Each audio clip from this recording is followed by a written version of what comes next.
Hello friends, मैं सुनील राठौड़ प्रतियोगी परीक्षा की तैयारी करने वाले आप सभी विद्यार्थियों का अपने YouTube channel geography with Sunil Rathore में हार्दिक स्वागत करता हूं।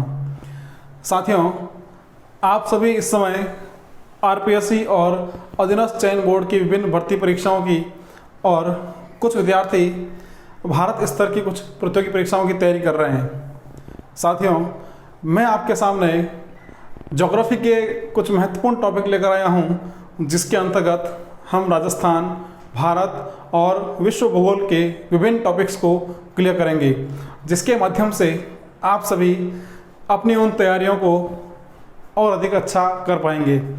साथियों, पिछले 10-11 वर्षों के मेरे ऑफलाइन क्लासरूम अनुभव के आधार पर मैं उन सभी टॉपिक या उन सभी बिंदुओं पर चर्चा करूंगा, जिससे आप अपनी तैयारियों को और अधिक अच्छा कर पाएँ।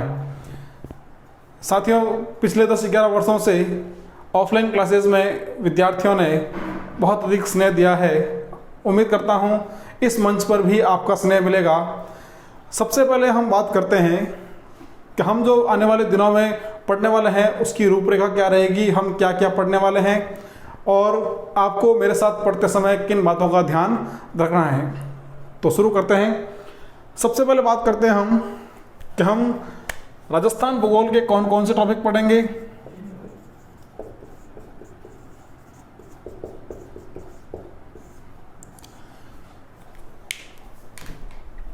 तो राजस्थान भूगोल के अंतर्गत हम बात करने वाले हैं सबसे पहले स्थिति और विस्तार। इसी के साथ हम बात करेंगे राजस्थान की सीमाओं की, उसके क्षेत्रफल, उसकी आकृति, उसके ज़िले, उसके संभाग, उसकी सीमाएं। इसके बाद हम बात करेंगे राजस्थान के भौतिक प्रदेशों की।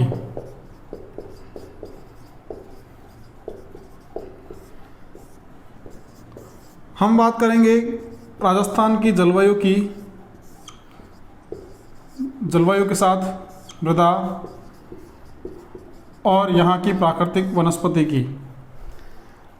हम बात करने वाले हैं राजस्थान के अपवाह तंत्र की।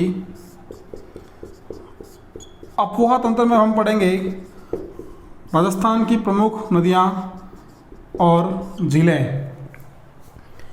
हम बात करेंगे राजस्थान के प्रमुख खनिजों की। खनिज के साथ बात करेंगे हम राजस्थान के प्रमुख उद्योगों की और हम बात करेंगे ऊर्जा संसाधनों की। इसके अलावा हम बात करने वाले हैं राजस्थान के वन्य जीवों की। वन्य जीवन के साथ साथ हम बात करेंगे राजस्थान की कृषि और राजस्थान के पशु संपदा के बारे में। हम बात करेंगे राजस्थान की जनगणना, राजस्थान का पर्यटन और राजस्थान के परिवहन के।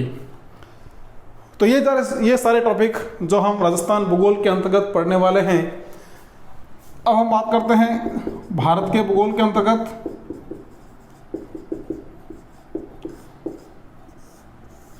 तो भारत के भूगोल में हम भारत की स्थिति और विस्तार,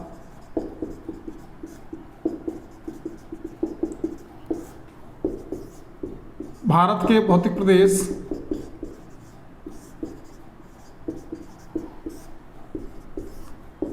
भारत का अपवाह तंत्र, यहाँ की वनस्पति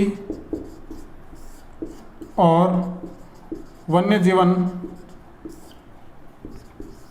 हम बात करेंगे भारत के प्रमुख खनिजों की, खनिजों के साथ उद्योग और भारत के परिवहन की, भारत की प्रमुख सिंचाई परियोजनाओं की। यही टॉपिक हम राजस्थान में भी पढ़ेंगे।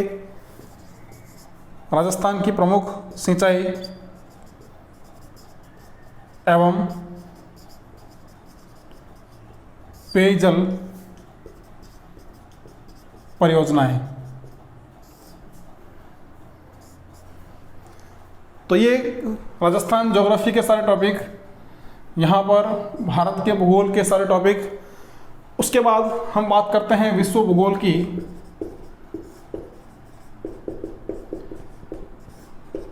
तो विश्व भूगोल के अंतर्गत हम बात करेंगे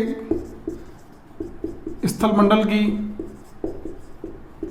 जिसके अंतर्गत हम विश्व के प्रमुख महाद्वीप उनकी चर्चा करेंगे। फिर हम बात करेंगे जलमंडल की। तो जलमंडल के अंतर्गत हम बात करने वाले हैं प्रमुख महासागरों की, खाड़ियों की, सागरों की, जल डमरू मध्य जल संधियों की और उन महासागरों में स्थित विश्व के प्रमुख द्वीप समूहों की। उसके बाद हम बात करेंगे सौर मंडल की और हम बात करेंगे वायुमंडल की। तो साथियों, ये सभी विषय हम आने वाले दिनों में पढ़ने वाले हैं और इन विषयों के साथ आप राजस्थान के अधिकतम एग्जाम्स की तैयारी कर पाएंगे। अब जब आप मेरे साथ जुड़ रहे हैं तो आपको कुछ बातों का विशेष ध्यान रखना है कि आप अपनी तैयारियों को मेरे साथ किस तरह बेहतर कर सकते हैं। तो देखते हैं कि आपको कौन कौन सी बातें मेरे साथ ध्यान रखनी है।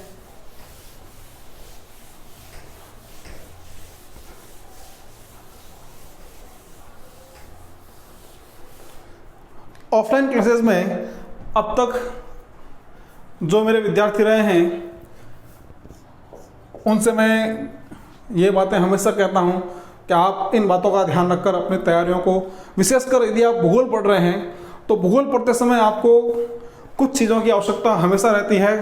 तो कौन कौन सी वस्तुएं हैं देखें। सबसे पहले आपके पास, यदि आप भूगोल पढ़ रहे हैं तो आपके पास एटलस का होना बहुत ज़रूरी है। एटलस के माध्यम से आप विभिन्न क्षेत्रों को पहचान सकते हैं, उनकी स्थिति पहचान सकते हैं, उनके आकार आकृति को आप अच्छे से समझ सकते हैं। क्योंकि भूगोल विषय ऐसा है जिसमें आपको समझने से रटने से अधिक समझने की आवश्यकता है और एटलस आपको भूगोल को समझने में काफ़ी मदद करती है। दूसरा, यदि आप भूगोल के विद्यार्थी हैं और प्रतियोगी परीक्षाओं की तैयारी कर रहे हैं तो आपको वर्तमान परिस्थिति के अनुसार आपको मैप रीडिंग बहुत अच्छे से करना आना ही चाहिए। इस मैप रीडिंग के अंतर्गत आपको राजस्थान, भारत, विश्व, इन सभी के पॉलिटिकल और जो फिजिकल मैप्स हैं उनको आपको बहुत अच्छे से याद करना है और उनको समझना है। क्योंकि वर्तमान परिस्थितियों के अंतर्गत कई एग्ज़ाम्स में या अधिकतम एग्ज़ाम की बात करें तो प्रत्येक एग्ज़ाम में कम से कम 3 से 4 सवाल आपके मैप रीडिंग पर बेस होते हैं।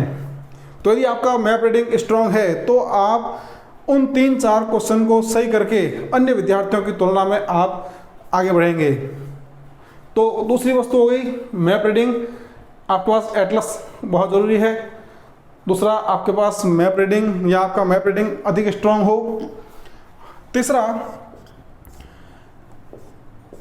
आप जो विषय पढ़ रहे हैं उस विषय का रिवीजन आप बार बार करें, क्योंकि बिना रिवीजन के आप उस टॉपिक को याद नहीं कर पाएंगे। क्लासरूम में जब आप पढ़ रहे हैं तो यहाँ पर आप चीज़ों को समझ सकते हैं और यदि आप क्लास पढ़ी है आपने तो ज़रूरी नहीं है कि आप उस पूरी क्लास को याद कर पाएँ। अब ये याद कैसे होगा? ये याद होगा बार बार रिवीजन से।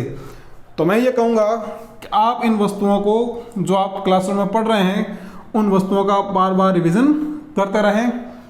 तो एटलस आपके पास बहुत ज़रूरी है, मैप रीडिंग आपका स्ट्रॉन्ग होना ज़रूरी है। फिर आपकी तैयारियों को और अधिक अच्छा करने के लिए उन वस्तुओं का रिवीजन भी बहुत ज़रूरी है। अब जो हम क्लासरूम में करेंगे, इन टॉपिक्स को क्लियर करने के अलावा जो हम करने वाले हैं उसके अंतर्गत हम ऑनलाइन टेस्ट सीरीज का आयोजन करेंगे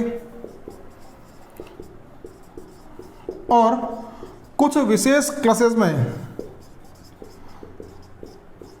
इन विशेष क्लासेस के अंतर्गत हम बात करेंगे आरपीएससी, अधीनस्थ चयन बोर्ड या विभिन्न भर्ती परीक्षाओं में जो पिछले कुछ वर्षों के अंतर्गत विभिन्न एग्जामों में पूछे गए जो सवाल है उन सवालों का जो पैटर्न है ट्रेंड है वो किस तरह से बदला है, तो हम इसकी चर्चा करेंगे और उन सभी सवालों पर भी चर्चा करेंगे जो उन एग्ज़ाम या भर्ती परीक्षाओं में पूछे गए हैं। साथ ही हम ऑनलाइन टेस्ट सीरीज का आयोजन करेंगे।